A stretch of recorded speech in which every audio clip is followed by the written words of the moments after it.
पहले तो प्रणाम सारे व्यूवर्स को।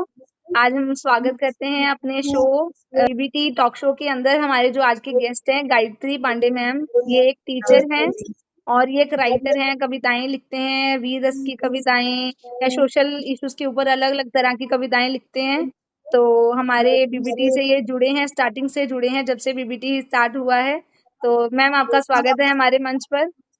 पहले तो धन्यवाद मीनू जी, और आपके इस फाउंडेशन बीबीटी का भी मैं तहे दिल से आभार प्रकट करती हूँ, जिन्होंने मुझे ये मंच प्रदान किया जहाँ पर मैं अपनी भावनाओं को व्यक्त कर सकती हूँ स्वच्छंद रूप से।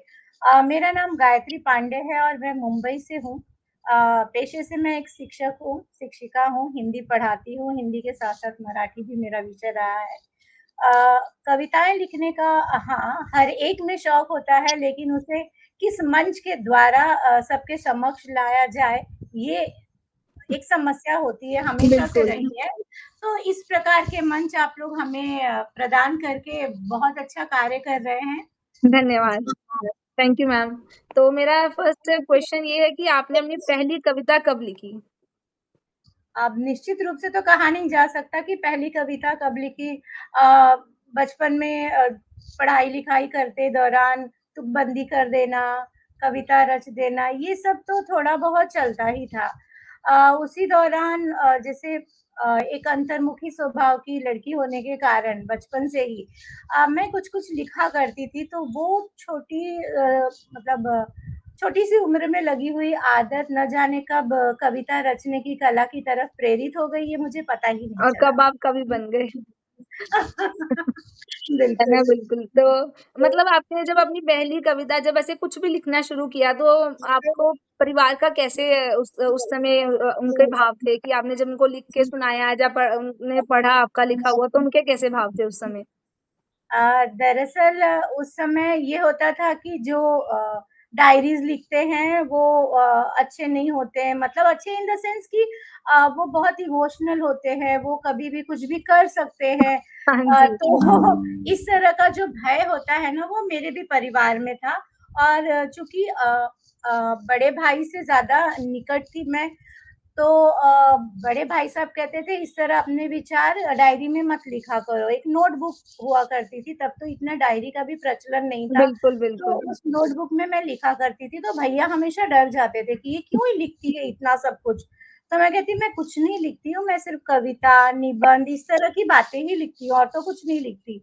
तब जाकर भैया को राहत मिली कि अच्छा ये कुछ ज्ञानवर्धक लिख रही है भाई, इसे हाँ, लिखना चाहिए, कहीं इस तरह से। हाँ, कभी-कभी होता है कि कुछ लोग ऐसे अकेले ही रह जाते हैं, ज़्यादा बातें नहीं करते, तो अपनी किताबों में ही खोए रह जाते हैं। बट अच्छी बात है, हमें बचपन से एक जो शौक होता है, तो आगे जाके वो हमारा पैशन, हमारा काम भी बन जाता है हमारे लिए।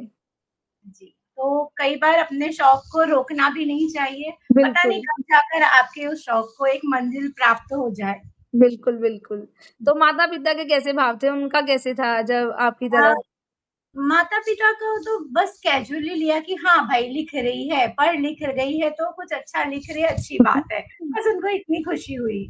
तो कभी स्कूल में आपको ऐसे मंच की प्राप्ति हुई हो अपनी कविता हाँ, गायन के लिए? स्कूल के टाइम पर कविता या भाषण देना ये सब हम लोग किया करते थे। जी। हाँ, इसी कारण तो हमें स्टेज का जो डर होता है, वो निकल जाता है हम सबका। और जो पुरस्कार मिलता था, उस पुरस्कार को पाने के बाद ऐसा लगता था अच्छा मैं कुछ अच्छा लिख रही हूँ। हाँ जी, और खास बिल्कुल। करके जब मौलिक रचना होती थी, तो उसके लिए टीचरों द्वारा जो प्रोत्साहन मिलता था वो और हमें प्रेरित करता था लिखने के लिए। वही वही हमारी वो जर्नी जो है स्टार्ट हो जाती है जब हम स्कूल से, अपने टीचर से, गुरु से, माता-पिता से जो एप्रिसिएशन मिलती है, वहीं से हमारी ये जर्नी स्टार्ट होती है कुछ बनने की लाइफ के अंदर। कई बार पूछा जाता है कि किसी और की कविता तो नहीं है, तुमने खुद से लिखा है, कैसे? कहाँ हाँ, पढ़ा? कैसे मिला? तो ये सारी बातें फिर लगता है कि अच्छा, हम कुछ अच्छा लिख रहे हैं, तभी हाँ, इतना मतलब पूछा जा रहा हमारी है। बातों ने उसके मन पे कुछ तो प्रभाव डाल दिया है, जो उसने ये एक प्रश्न पूछा हमसे, बिल्कुल।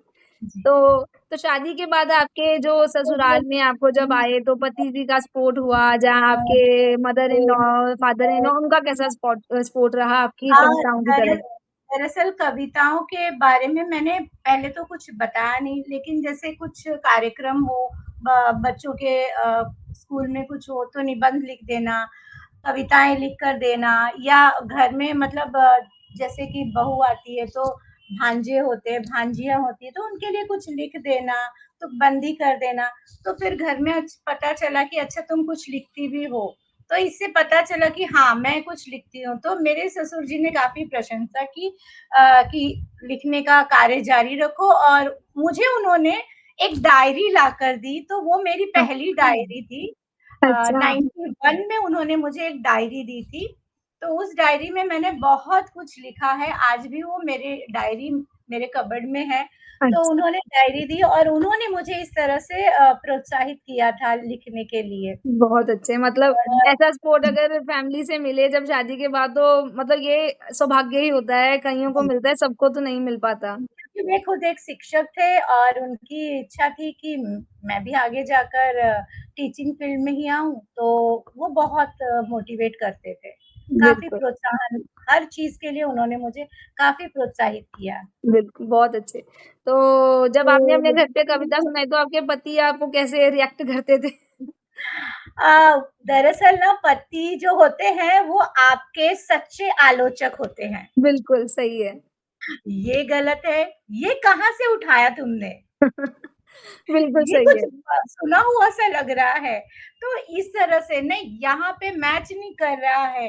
क्या बोल रही हो? सुनने वाले क्या कहेंगे? क्या लिखा है तुमने? समझ में आ रहा है तुम्हें? तो इस तरह से जो है वो मुझे इस तरह से एक तरह से कहूँ तो मुझे करेक्ट करते थे। बिल्कुल, नहीं-नहीं ये करेक्ट। ज़रूरत होती है क्योंकि परिवार ही सबसे पहले हमारी जो गलतियाँ पकड़ता है ना, तो उसी से हम लोग करेक्ट हो जाते हैं, ज़रूरत ही नहीं आज पड़ती भी उसके मैं कुछ अलावा भी। लिखती हूँ, सबसे पहले उन्हीं को दिखाती हूँ। बिल्कुल, तो ये फिर सही है, जब वो वो पहले ही गलतियाँ दस, बता देते हाँ, हैं, जब 10 रिप्रेज़ेंट करना पंक्तियाँ वो हो। निकाल लेते तो मुझे ऐसा लगता है अच्छा अब मैं बोल पाऊँगी शायद। हाँ, ये सही है, घर पे ही हमें हमें वो एडिटर मिल जाता है, कहीं जी। जाने की ज़रूरत नहीं है। तो मैम आपकी जब कोई आपने जैसे बुक पब्लिश की थी, अभी कुछ दिन पहले आपकी हुई थी, तो अपनी बुक के बारे में हमारे व्यूअर्स को कुछ बताएँगे आप? जी हाँ। द राइटर कॉस्मोस के ज़रिए मैंने अपनी राह के कंकड़ ये पुस्तक प्रकाशित की है, जी। जी, और जी, ये हाँ जी। अमेज़न पे किंडल वर्ज़न में आपको मिल जाएगा। अ, ये इसमें 21 कविताएँ हैं, और ज़्यादा करके ये जो कविताएँ हैं, ये जो सामाजिक समस्याएँ हैं, जैसे दहेज की प्रथा हो गई, फिर ये हमारे शहीद हो गए, जो हमारे समाज में भ्रष्ट नेता है, इन जी, सारी जी। समस्याओं को कविता के माध्यम से मैंने उजागर किया है, क्योंकि मैं कहते हैं ना मैं कोई सिपाही तो हूँ नहीं कि सरहद पर बिल्कुल। जाकर लड़ूं। तो सही बात है, कवि और लेखक केवल अपनी लेखनी का प्रयोग कर सकते हैं। तो ये मेरा एक छोटा-सा प्रयास है, जी हाँ। जिसमें अलग-अलग प्रकार की कविताएँ हैं। उनमें और से कोई एक के कुछ कविताओं की अगर आप लाइनें सुनाएँ तो? हाँ, एक बिल्कुल आपने सही कहा, एक कविता है मेरी जो कि आज के जो आज का समय है, आज समाज में जो चल रहा है, उसको हूबहू ये जो है चित्रित करती है। मेरा देश जल रहा है, ये शीर्षक है। बिल दरअसल शीर्षक ही कुछ ऐसा है कि ये देखो मेरा देश आज फिर जल रहा है, नफ़रत में डूबा हर इंसान मचल रहा है। कहाँ गई वो प्यार मोहब्बत, कहाँ गई वह दुनियादारी, कहाँ गए वह ख्वाब सुनहरे, कहाँ गई वह दिलदारी। सब्र नहीं है यहाँ किसी को पल भर भी रुक जाने का, खींच रहे हैं सब शमशीर दूजे का सिर उड़ाने को। यह देखो मेरा देश आज फिर जल रहा है। तो इस बहुत प्रकार की कविताएँ हैं मेरी, बहुत ही जिसमें सुंदर है, सही है मैम आज तो देश को वाक़ई में इस कविता की आवश्यकता है। देश के हालात इस समय ऐसे ही हैं कुछ, जी, तो तो यही ये है कविताओं के रूप माध्यम से हम अपने विचार बहुत दूर तक लेके जा सकते हैं और कविताएँ वाक़ई में प्रभाव डालती हैं। हमारे शब्द एक कवि की रचना, उसके शब्द प्रभाव डालते हैं दुनिया पर। तो जब आपने जी। ये नाम सोचा राह के कंकर, इसको कैसे सोचा आपने? क्या माइंड में आया कि अ, यही नाम होना चाहिए आपकी पुस्तक दरअसल का?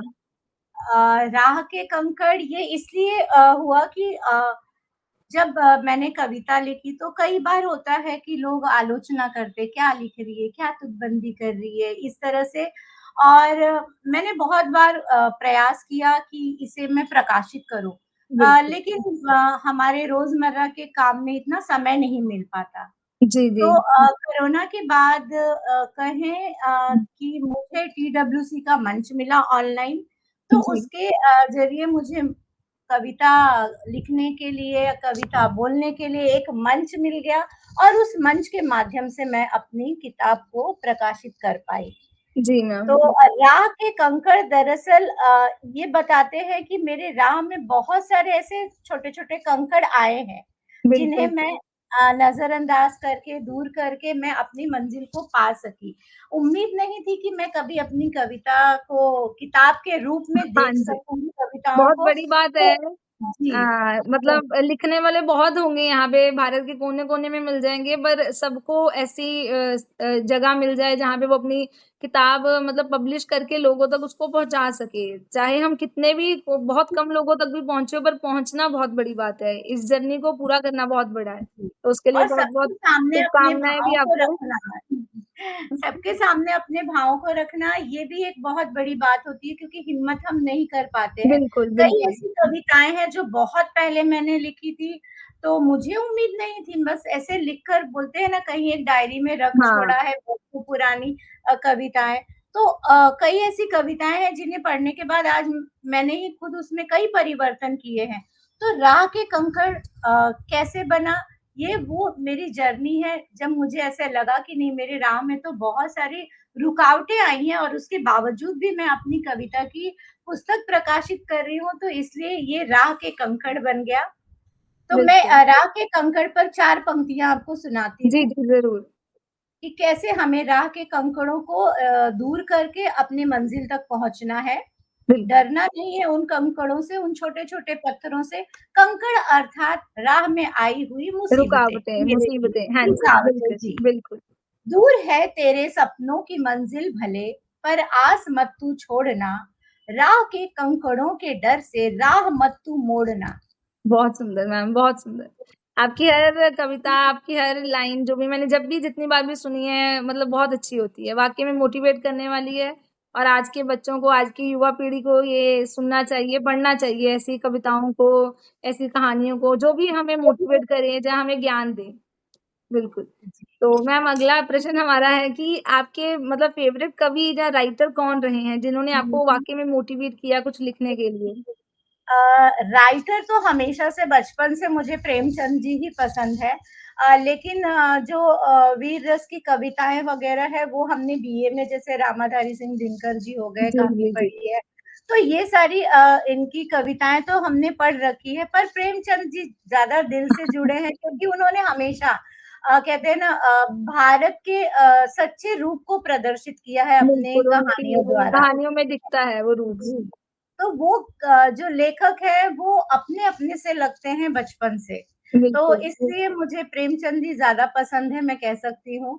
हाँ जी। जी, उनकी कहानियाँ वाक़ई में बहुत अच्छी होती हैं, मतलब जब भी दिख जाएँ तो होता है कि पढ़ लो इसको, छोड़ो मत। हाँ, तो हाँ, वो हर समस्या है चाहे बाल विवाह देख लीजिए, चाहे गरीबी देख लीजिए, हाँ, गरीबी हो चाहे गई, हाँ, तो किसानों ये के सारी ऊपर, भारत भूमि के बिल्कुल। ऊपर जो उन्होंने लिखी हैं कहानियाँ, बहुत अच्छी कहानियाँ हैं उनकी, हर कहानी बहुत अच्छी है। भुखमरी के ऊपर, भ्रष्टाचार के ऊपर, ये सारी उनकी कहानियाँ दिल को छू लेती हैं।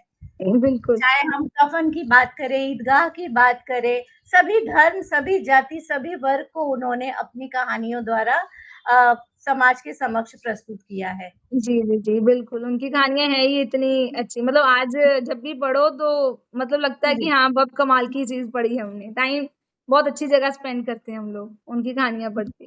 जी। तो आगे मैम हम जानना चाहेंगे, जैसे आप एज़ अ टीचर हैं, तो आप स्कूल में बच्चों को कैसे ऐसे मोटिवेट करते हैं? अगर कोई बच्चा लिखना चाहता हो, तो उनको क्या आप समझाती हैं कि उनको ये चीज़ वाक़ई करनी चाहिए? इस फ़ील्ड में उनका करियर कैसा है?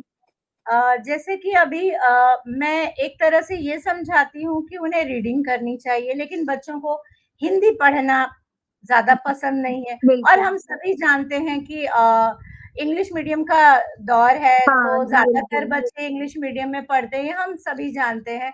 तो उसमें एक सेकंड सब्जेक्ट जो होता है, वो हिंदी होता है और हिंदी में बच्चे बहुत कम लिख पाते हैं। उसमें बिल्कुल। भी कई ऐसे बच्चे होते हैं जो थोड़ी बहुत तुकबंदी कर लेते हैं। मेरी एक विद्यार्थी है जिसने लिखना शुरू किया था, तो मैंने उसे मोटिवेट किया कि आप लाइब्रेरी जाइए, किताबें पढ़िए और लेखक, कवियों की रचनाएँ पढ़िए, जिससे आपके पास शब्द संग्रह होगा, तो आप अच्छा बिल्कुल, लिख सकेंगी।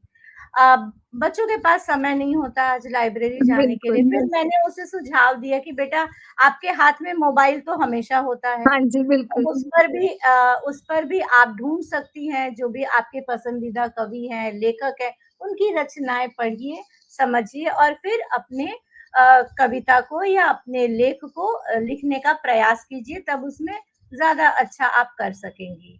तो इस बिल्कुल। तरह से मोटिवेट किया जाता है, हाँ बच्चों जी। की भाषा में। नहीं, नहीं, ये तो है, बच्चों को बच्चों के तरीके से समझाओ तो ज़्यादा बेहतर है वो जीवन में। तो नेक्स्ट क्वेश्चन है हमारा कि मैम जैसे आपने लाइफ में इतनी चीज़ें की, तो आपको कभी ऐसा लगा हो कि ऐसा कोई आपने सिचुएशन देखी हो, तो आपको लगा हो कि उस पे लिखना चाहिए आपको? ऐसा कौन-सा टॉपिक था जिस पे आपने ये सोचा कि हाँ, इस पे ज़रूर कुछ लिखना चाहिए?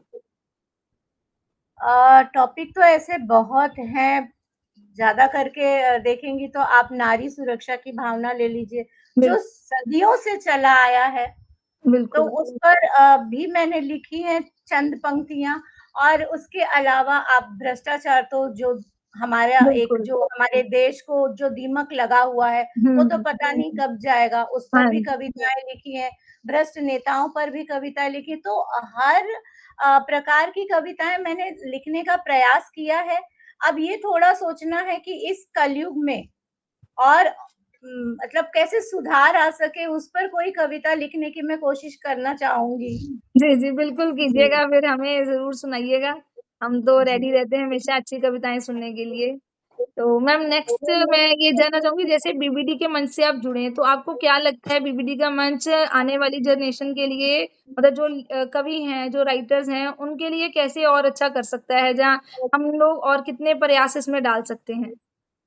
नहीं, बीबीटी का प्रयास जो चल रहा है, आपका कार्य वो काफ़ी अच्छा है, सराहनीय है, काफ़ी लोग जुड़े हैं और उनको मोटिवेट करने का जो आपका तरीका है, वो भी मुझे काफ़ी अच्छा लगता है कि हर महीने आप एक कविता का कार्यक्रम रखती हैं, जिसमें काफ़ी लोग जुड़ जाते हैं। फिर जी। उनके पोस्टर वगैरह बनाकर जिस तरह से लोगों को आप लुभाती हैं, ये काफ़ी अच्छा मंच है। ऑनलाइन जो है, जो कोरोना के बाद हम कहेंगे कि कोरोना ने हमें कुछ चीज़ें अच्छी दी हैं, तो कुछ लिया भी है, लेकिन बदले बिल्कुल, में ये ऐसी चीज़ देकर कोरोना हमें गया जिससे हम काफ़ी ग्रो कर रहे हैं। तो आज बीपीटी का मंच ऐसा है जहाँ पर अलग-अलग राज्यों से लोग जुड़े हुए हैं और बिल्कुल। अपनी रचनाओं को इसके माध्यम से एक-दूसरे तक पहुँचा रहे हैं। जी, जी। अब मैं मुंबई में हूँ और बात कर रही हूँ आपके बड़ोदरा के एक कवि से।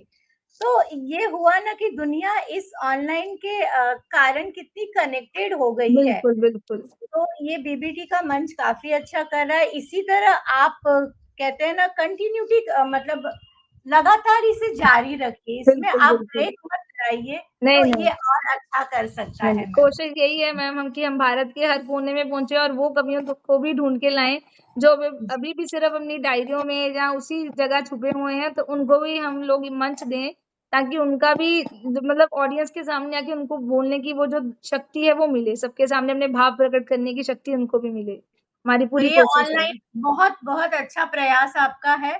हर महीने आ जाती हैं आप एक विषय लेकर और जी। हमें सोचने पर मजबूर कर देती हैं। तो ये अच्छा लगता है और हमें भी ऐसा रहता है कि अच्छा अगला जो है कविता का कार्यक्रम वो किस विषय पर होगा। तो ये लगता है और हम लगते हैं अपने पन्ने पलटने की कुछ है हमारे हाँ, संग्रह में। तो ये चीज़ें हैं। नहीं तो थैंक ये यू मैम, नहीं, नहीं रुके कोशिश तो है। अच्छा है। नहीं, जी, नहीं, बिल्कुल नहीं, हम रुकने वाले तो नहीं हैं, अब हम बहुत आगे बढ़ेंगे और जी। बहुत सारे कवियों तक, लेखकों तक, हम सब तक पहुँचेंगे, कोशिश हमारी यही है।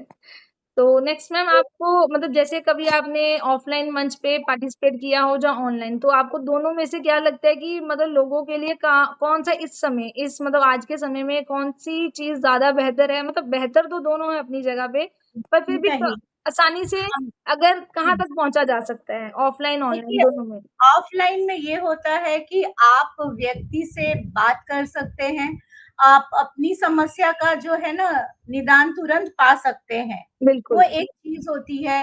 विचारों का टकराव होता है, बातचीत होती है, बहुत सारी चीजें होती हैं ऑफलाइन में।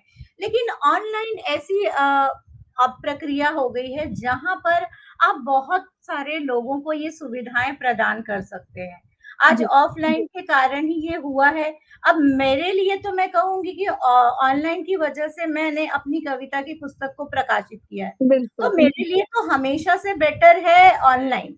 जी, जी, जी, क्योंकि बिल्कुल। मैं ऑफलाइन में शायद मैं नहीं कर पाती, या उतनी दौड़ भाग मैं नहीं कर पाती। बिल्कुल, तो छूट आज जाता मैं, है। हाँ, वो दौड़-भाग के प्रकाशकों चक्कर के, में हम सपने भी छोड़ देते बिल्कुल, हैं तब उस समय। हम सबने, मैंने तो पूरी तरह से ही छोड़ दिया था कि प्रकाशकों के पास जाओ, वो कितने चार्जेस बताते हैं, टाइम नहीं देते हैं, फिर ये लाइए वो लाइए, तो इस चक्कर में वो चीजें छूट जाती हैं। बिल्कुल, अब बिल्कुल। ऑनलाइन है, एक हम समय निकाल के चीजों को अपने हिसाब से अरेंज करके कार्य कर सकते हैं। हाँ तो जी। मेरे अनुसार, अगर मेरा पर्सनल आप ओपिनियन जानना चाहेंगी, तो मैंने ऑनलाइन को इसके लिए काफी अच्छा माना है जी, जी, कि जी। जहाँ मैं अपने भावों को स्वच्छंद रूप से अभिव्यक्त कर पाती हूँ। बिल्कुल, बिल्कुल। मंच ये काफ़ी अच्छा मंच है आजकल के बच्चों के लिए भी, जो बच्चे पढ़ भी रहे हैं, वो भी अपनी पढ़ाई के साथ-साथ अगर कहीं जा नहीं सकते तो घर बैठे-बैठे एटलीस्ट अपना हाँ, जो पैशन है उसको फ़ॉलो कर सकते हैं साथ-साथ। ये भी जी। है। क्योंकि हम सभी अपने-अपने कामों में इतने व्यस्त हैं कि जो दिल के भाव होते हैं वो दबे ही रह जाते हैं। जी, तो बिल्कुल। ऐसा कुछ मंच मिले तो जहाँ पर हम अपने भावों को खुलकर प्रकट कर सकें, तो बिल्कुल। इससे बढ़िया और बात क्या हो सकती है? नहीं, बिल्कुल, बिल्कुल, ये तो है। और मैम जाते-जाते बस मैं पूछना चाहूँगी एक चीज़ और कि एक कोई अच्छी-सी टिप दे दीजिए हमारे राइटर्स को कि वो और कैसे अच्छा बेहतरीन लिखें? कोई एक टिप।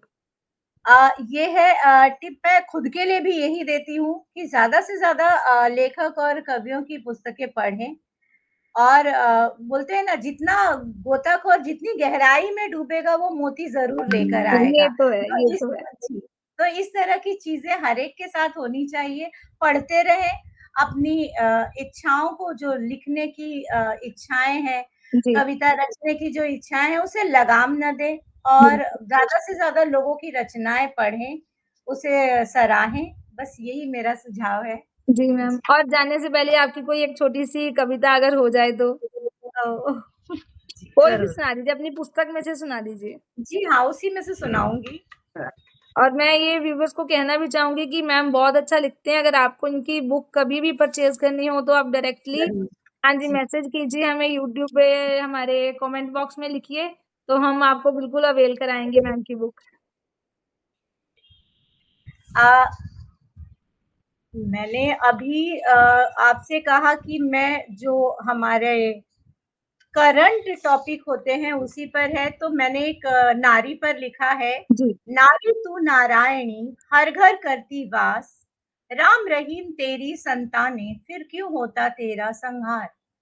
नारी तू अबला नहीं, अपने बल को तू पहचान, अपनी इस हालत की है तू ही जिम्मेदार। दुर्गा काली चंडी जब है तुझ में विद्यमान, टूट पड़ो इन नराधमों पर कर दो प्रहार। नारी तू नारायणी, हर घर करती वास, राम रहीम तेरी संतानें, फिर क्यों होता तेरा संहार। बहुत बहुत बढ़िया मैम, बहुत सुंदर। आपकी हर कविता ही बहुत अच्छी है, मतलब छोटी-सी लिखो, चाहे 2 पंक्तियाँ लिख दो, आप 4 लिख दो, चाहे 12 लिख दो, हर में बहुत अच्छा रस होता है, मतलब समझ आता है, भाव आपके समझ आ जाते हैं। बहुत सुंदर ma'am, thank you so much for joining us. धन्यवाद तो थैंक आपका यू। मीनू जी। और बीपीटी मंच का इसी तरह आपका मंच आगे बढ़े, और सभी कवि और लेखकों को ये मंच प्रोत्साहित करता रहे। धन्यवाद मैम, धन्यवाद। Thank you so much and I request to my all the viewers कि हमारी इस छोटी-सी जो इंटरव्यू है, आप उसको देखिए और लाइक कीजिए, सब्सक्राइब कीजिए और शेयर ज़रूर कीजिए अपने सारे दोस्तों के साथ। Thank you ma'am, thank you so much for joining.